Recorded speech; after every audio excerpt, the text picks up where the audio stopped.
হৃদরোগ সমস্যার মূল উপসর্গগুলো কি এবং সেটি কিভাবে অন্যান্য বুকে ব্যথা থেকে আলাদা করা যায়? সবচেয়ে বেশি যে জিনিসটা আমরা পাই যে রোগী বলে যে আমার বুকে ব্যথা হচ্ছে।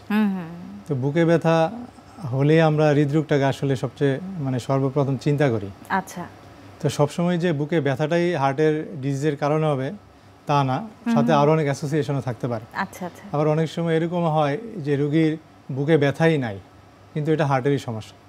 তো সবগুলা জিনিসকে বা সিমটমগুলোকে আমরা একসাথে একটু কম্বিনেশন করার চেষ্টা করি। ওকে। সাপোজ ধরেন আপনার কোনো বুকে ব্যথা নাই, বাট আপনি ফিল করতেছেন খুব খারাপ লাগতেছে, প্রচুর সোয়েটিং হচ্ছে, আপনার একটু বমি বমি ভাব হচ্ছে, অথবা ভালো লাগতেছে না 2 দিন ধরে, সাথে আপনার মাথাও ঘোরাচ্ছে, কারণ কি প্রেশারটা কমে গেছে, আচ্ছা। যেটা আগে ছিল না আপনার হয়তো। তো আপনি খেয়াল করলেন হঠাৎ করে প্রেশারটা কমে গেছে, একটু ডিসকমফোর্টও লাগতেছে, সোয়েটিং হচ্ছে, সেটাও দেখা গেছে পরবর্তীতে আমরা ইসিজি করে পাচ্ছি যে তার একটা হার্ট অ্যাটাক হয়ে গেছে। তো এখন আমাদের এইগুলা একটু ভেরি করে বয়স হিসেবে। বয়সটা কীরকম, যাদের বয়স একটু কম তাদের পার্সেন্টেজটা দেখা গেছে চেস্ট পেইনটা নিয়েই প্রেজেন্ট করে বেশি।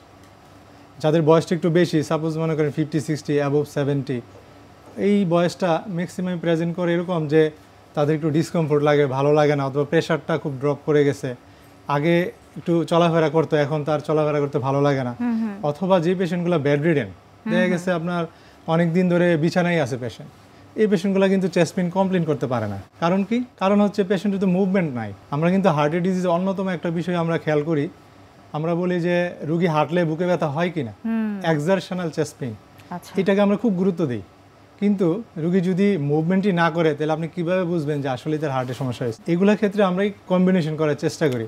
যে পেশেন্ট শুয়ে আছে যে কোনো কারণে, বয়সের কারণে হোক, অথবা তার ফ্রেইলটি সিনড্রোম, অথবা বয়স যে কোনো কারণে সে মুভমেন্ট করতে পারে না, তার ক্ষেত্রে যদি এমআই হয়ে থাকে তখন আমরা তার পারিপার্শ্বিক অবস্থাগুলো চিন্তা করি, প্রেশারটা দেখি এটা কমে গেছে কিনা, তখন আমরা হয়তো বা চিন্তা করি যে সাথে আর অ্যাসোসিয়েশন আমরা কোনো কিছু পাই কিনা, সেটা তখন আমরা হয়তো ইনভেস্টিগেশন করে কনফার্ম করি। কারো কারো ক্ষেত্রে শর্টনেস অফ ব্রেথ, শ্বাসকষ্টটাও প্রেজেন্ট করে, এটাও কিন্তু হার্টের জন্য হয়ে থাকে। চেস্ট পেইন হয় না, ভাবে যে হাঁপানি বা হয়তো শ্বাসতন্ত্রের কোনো অসুখ, শ্বাসতন্ত্রের মনে করে থাকে, কিন্তু এখানে সব ক্ষেত্রে আমরা আসলে শ্বাসতন্ত্রের সমস্যা সব ক্ষেত্রে লাইটলি নেওয়া যাবে না। এই ক্ষেত্রে হয়তো বা সবগুলা ইভালুয়েশনই আপনার লাগবে, তার আসলে রেসপিরেটরি প্রবলেম আছে কিনা সেটাও যেমন লাগবে, বাট আমরা যেন হার্ট অ্যাটাকটাকে মিস করতেছি না এটা একটু কেয়ারফুলি করা লাগবে।